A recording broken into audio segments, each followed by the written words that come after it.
Good afternoon and welcome to the Midday News. Here's what we have in the bulletin. 2 more monkeypox cases identified in the island. Former farm worker, now Canadian citizen, speaks out about seasonal agricultural program. And later in sports, Shelley and Fraser Price and Sharika Jackson among 7 Jamaicans to compete at Brussels Diamond League meet this afternoon. I'm Kelisha Williams and here are the details. We begin with news that 2 additional monkeypox cases have been confirmed in the last 24 hours. The health ministry says this brings the island's total confirmed cases to 7. The 2 latest cases are classified as locally transmitted in 2 males from Kingston and St. Andrew. These locally acquired cases mean that the patients had no recent travel history and have no confirmed link to the previously announced cases. Both patients are in stable condition, with one isolated at home and the other in hospital. Additionally, the health department has commenced contact tracing associated with both cases.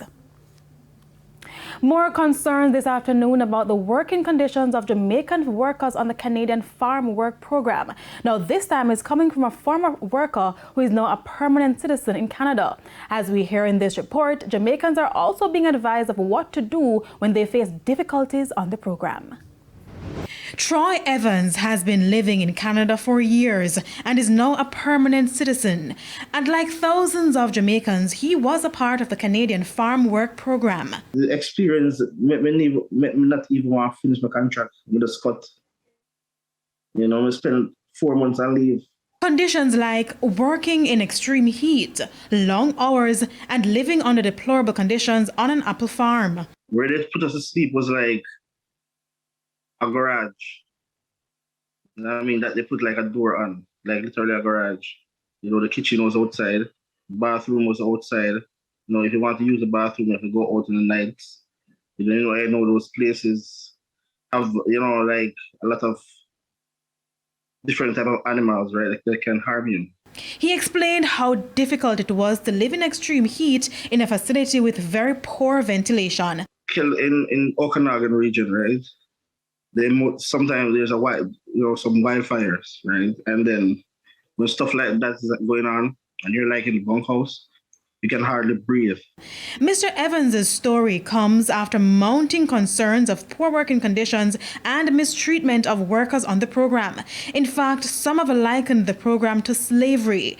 Now, having gone through the system, Mr. Evans is now offering advice to other Jamaicans who are still on the program. And you're free to look another job. When you have a construction skill mechanic, you just need to apply and get your LMIA. The job, the employer would provide that, and you can go and do other work.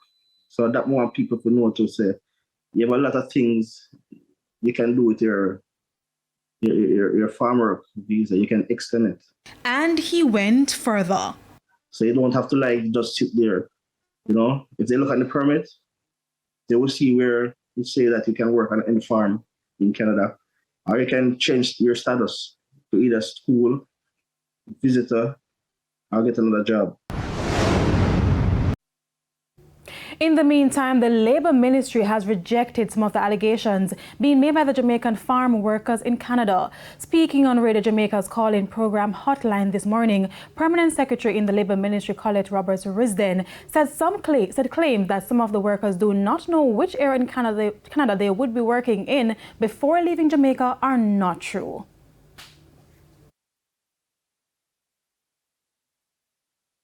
One of the things that one of the workers said was that he signed his contract when he got to Canada. Yes. No, that is one of the things, Emily, that really stuck out in my mind and has made me now wonder, did the employer breach and give the worker a separate contract? Because all workers sign their contract before they leave Jamaica. Jamaica's Chief Liaison Service Officer in Canada, Keith Phillips, says he was not aware of some of the issues facing the workers. That they can reach us 24/7. So I cannot speak to a matter that I am not aware of. If a case is brought to me, then I would ask my deputy to assign someone to go and investigate the matter. further indicated that there are about 650 farms in Canada with about 10,000 Jamaican workers, and routine checks are done twice per year by 30 liaison officers. 655 farms, it seems almost impossible for this routine inspection to take place once yearly, even twice, because of the number of farms. That's what we do during the season, but I'm telling you that we have asked for a number of liaison officers, which the permanent secretary and the minister gave approval, and we are about to engage. We have selected 4 additional liaison officers to join the service. To other news now, just ahead of the school year on Monday, our reporter Codian Barrett was in the corporate area to gauge how parents were coping with the last-minute shopping and the increased prices for textbooks. I'm standing in the Kingston bookshop in downtown Kingston. The store opened 8:30 this morning, and as you can see behind me, the store is already crowded. Long lines of customers waiting to cash out. What I've been hearing from some of the parents are that, one, the books are very expensive. School supplies overall are very expensive. But also, from another parent, Anne-Marie Gray, she's explaining that the availability of the books is another issue. Good afternoon. The problem that I'm having is, yes, some of the books are expensive, yes, based on the quality of the books and the subjects. But the problem is, you have to be walking from one store to another. It's the availability is causing the problem, because parents, I know, will make the sacrifices to buy the books. But, for example, I have to be changing books. This is the wrong book. It has English A, English B, and then on top of all of that, you can't get the books. And school open next week. School was closed for quite a while now. They should have organized this and have everything organized, so when you come to buy the books, they are here available for you to buy them. Not yet. First you couldn't have the money. When you do find the money, there is no book. That don't make any sense. It's an unrealistic expectation for parents to have everything ready for back to school Monday. It is, because you can't, on my daughter's book list there are 12 books, and then even in the parent group at my daughter's school, some of the books are unavailable, and when you do get the ones, they are incorrect. You have to come and change them, and then when you come and change them, the correct ones are not available based on the publishers. I think the publishers are doing a very terrible job at it. Jamaican youths are again being implored not to join criminal networks. It comes from the Jamaica Constabulary Force, as they say the majority of persons murdered this year are young people. O'Shane Masters has the details. As the country continues to be plagued by crime and violence, young people are once again being encouraged to avoid a life of criminality. The latest warning comes from Inspector Berthlyn Lloyd of the JCF Safety and Security Branch in Manchester. According to the Jamaica Constabulary Force, a number of young people island-wide are deeply involved in criminal activities, especially lottery scamming. In an exclusive interview with TVJ News earlier this year, one student who admitted to be in illegal activities explained that he was involved in scamming due to his life circumstances. It's why Inspector Lloyd is imploring young people to be careful of their acquaintance and influences. Right now, we are having challenges with scamming because a lot of young people are getting involved. Even school children are getting involved in scamming, and you know what happens. Your life can be cut short because sometimes when the spoils are not shared right, that is when they are the ones who cut your life short. The inspector also expressed a grave concern with the island's homicide figure surpassing 1,000 since the start of the year. The majority of those killed are young people, and that's why she's calling on young people to be a positive influence on society. This, she said, can be done by choosing their friends wisely and being part of community groups such as police youth clubs. Inspector Lloyd highlighted 2 success stories from the Police Youth Club in Manchester. Just last year, we sent a member of one of our police youth clubs to Dubai. This year, she was one of the Governor General's awardee. And right now, we have another member who is getting ready to go to Spain to represent the youths of Jamaica. So you see, when you get involved in these community activities, there are a lot of activities out there for you. The inspector was speaking at a SDC Youth Conference in Manchester earlier this week. The conference marked the culmination of the annual summer employment program. The young people were trained in etiquette, civic responsibility and grooming, among other things, over 4 weeks, ending with an evaluation exercise. O'Shane Masters, TVJ News.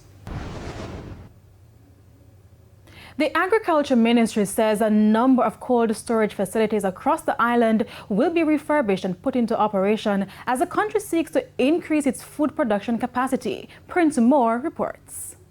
For years, farmers have been complaining about little or no dry and cold storage facilities. This as on a yearly basis, millions of dollars worth of crops are destroyed or fed to animals due to a surplus of the produce on the market. But those days seem to be coming to an end. So when you talk about the cold chain storage, we are working with the FAO. We are going to work also with the JSIF, Jamaica Social Investment Fund, to rehabilitate cold storage across the country, starting also with the Coleville cold storage facilities in the Christiana Belt. This comes at a time when the Agriculture Ministry is on a drive to significantly increase the production of Irish potatoes locally. Agriculture Minister Pernell Charles Jr. says they are targeting 1,500 hectares of land for the produce. This is a 20% increase over last year. The areas to be targeted include Guys Hill, of course, and the Manchester Belt, along with the Upper Westmoreland, Darlington area, and Mavis Bank in St. Andrew. And so we have a lot of work to do, but I know that we will get that work done. Mr. Charles says a similar approach will be applied to onion production. Among the parishes that will be included in the onion production are Manchester, Clarendon, and St. Thomas. He also noted that other non-traditional areas will be used in ramping up agricultural production. $200 million has been allocated to provide support for this program going forward. 150 for the Irish potato and 50 towards onion. And for the National Irish Potato and Onion Program, seeds will be available by mid-October for our farmers. Mr. Charles was speaking at the launch of the National Irish Potato and Onion Program on Wednesday in St. Catherine. Prince Moore, TVJ News. And it's now time for the Business Minute. Here's Cody and Barrett. In the world of business, Investment Minister Obin Hill revealed that the number of new companies registering is increasing. Just last month, the Companies Office of Jamaica, which is an agency of my ministry, announced that the country is on track to surpass some 17,039 business names and 4,878 new companies recorded last year as new entrepreneurs emerge across such industries as e-commerce and ICT, manufacturing and distribution. He added that as the number of local companies grow, the need to raise capital will increase. Mr. Hill was speaking at the listing of one-on-one educational services on the Jamaica Stock Exchange on Thursday. And in business internationally, U.S. employers added over 315,000 jobs in August, far fewer than in July, as fears rise that the labor market is heading for a slowdown. According to the figures from the U.S. Labor Department, the jobless rate rose to 3.7% from 3.5%. The report comes on the back of recent data which shows the world's largest economy continues to shrink. And that's it for the Business Minute. I'm Cody Ann Barrett. And And it's now time for the top regional and international stories with Sandy Williams. In regional news, the Barbados-based Caribbean Climate Outlook Forum, CARICOF, is predicting that over the next 3 months, there will be frequent tropical cyclone activity, heat waves, wet days and wet spells, as well as high air humidity. CARICOF says for the period September to November, the late portion of the wet heat hurricane season in the Caribbean islands and in Belize will bring about the change in the weather, resulting in frequent disruptions of outdoor activities, heat discomfort, and rising water levels in soils, rivers, and reservoirs. On the international scene, the Centers for Disease Control, CDC, says 97 illnesses have been reported in 6 states as a result of an E. coli outbreak linked to Wendy's restaurants. The illness may be connected to romaine lettuce used in sandwiches. The hamburger chain is making adjustments to its supply.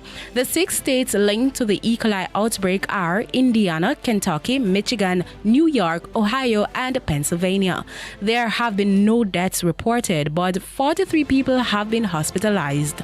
And those were the top regional and international stories. I'm Sandy Williams. And that's the Midday News. I'm Kalisha Williams. Join us at 7 for Primetime News. On behalf of the news, sports, and production teams, good afternoon.